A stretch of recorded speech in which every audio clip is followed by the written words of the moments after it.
The environments you're about to explore in The Witcher 2 create a truly rich RPG world.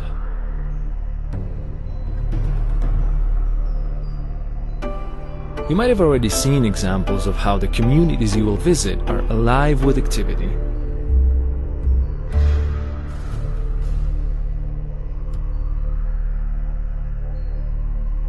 But that still leaves much more to see and experience. A wide range of distinctive locations and environments that comprise a cohesive and highly immersive world. Like every great fantasy saga, The Witcher 2 involves a journey that's both emotional and geographical. As he seeks to solve the mystery that threatens the northern kingdoms, Geralt will cross multiple realms, each with its own landscapes, architecture, and climate. In The Witcher 2, you'll experience numerous types of open locations, such as cities, fields, forests, and many different enclosed ones like taverns, caves, or dungeons.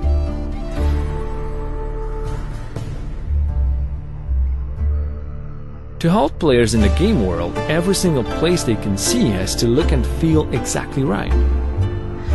Everything has to fit its surroundings, every bush, every plant, and every single rock.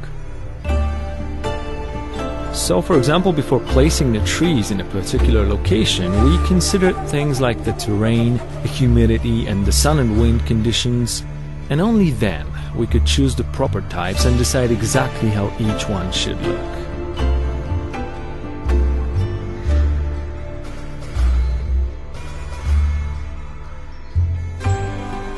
It was also critical to think about appropriate places for the range of plants and herbs Geralt can gather to make potions and mixtures that aid him in combat.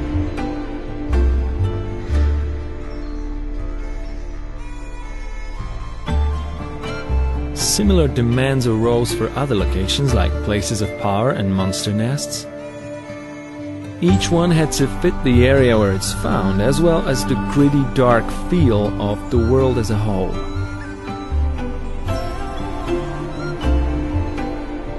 Another important concern was to have an appropriate architectural style for each race in the world. To create the dwarven city of Bergen, for example, we looked at a number of different concepts, then put in a huge amount of work to translate the ones we chose into actual models and interiors. We believe we achieved exactly what we wanted. The dwarven structures reflect the race.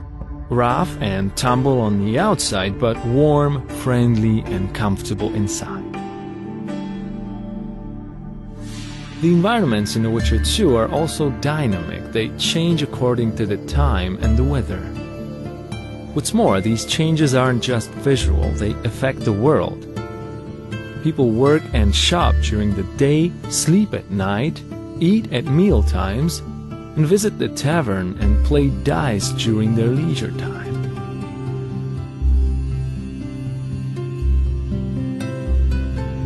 When it rains, they take shelter and sometimes complain. Naturally, wild areas away from civilization tend to be more dangerous. You're more likely to run into thugs, monsters, and other enemies. Certain places can change according to the choices you make and how they shift the storyline. You may not even see some locations until you decide to replay the game in a different way.